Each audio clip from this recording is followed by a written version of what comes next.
Mathilde Seigner a fait une croix sur une partie de sa carrière, notamment sur les comédies françaises qui lui tendaient habituellement les bras. Elle a pris quelque temps pour faire le point, dans sa maison située dans le sud de la France. Elle est de retour sur le devant de la scène. Mathilde Seigner s'était faite discrète ces derniers mois. On ne l'avait plus tant vue, au cinéma, depuis le film Cœur de rocker d'Ida Téché et Luc Bricot. Et pour cause, la comédienne avait besoin de prendre du recul à la suite de plusieurs coups durs.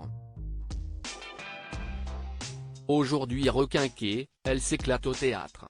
L'actrice donne la réplique à sa sœur, Emmanuelle Seigner, dans l'excellente pièce Bungalow 21 d'Éric Emmanuel Schmitt.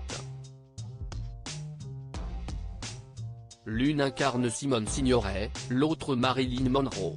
Et si est-il la première fois, à vrai dire, qu'elles sont partenaires de scène. Mathilde Seigner évoque ses nouvelles aventures au théâtre de la Madeleine en parlant d'un pari fou. Et si est-il une belle occasion, pour elle, de sortir la tête de l'eau.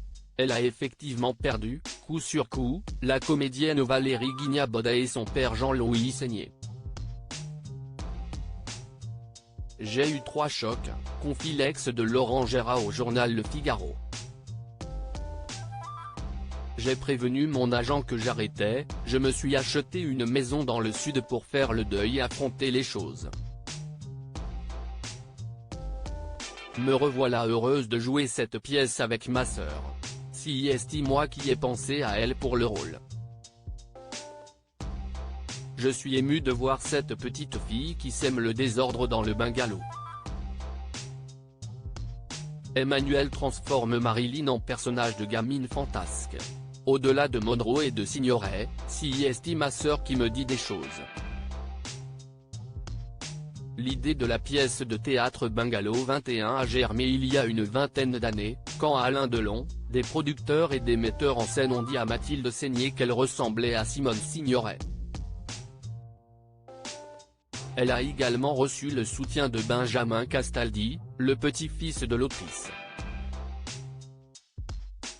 Avant de se lancer ce défi, la comédienne a dû digérer une sacrée période de deuil et apaiser sa colère. Si est-il fini, j'ai compris que ça ne servait à rien, assure-t-elle. D'abord, il y a l'âge, je vais avoir 56 ans. Pendant 2 ans, j'ai énormément réfléchi, je me suis reposé et oublié le cirque qu'ouest ce milieu avec ses malveillances et ses hypocrisies. Je ne souhaite plus travailler en permanence, général bol des comédies, je veux davantage exploiter le registre dramatique. L'occasion rêvée est désormais devant elle.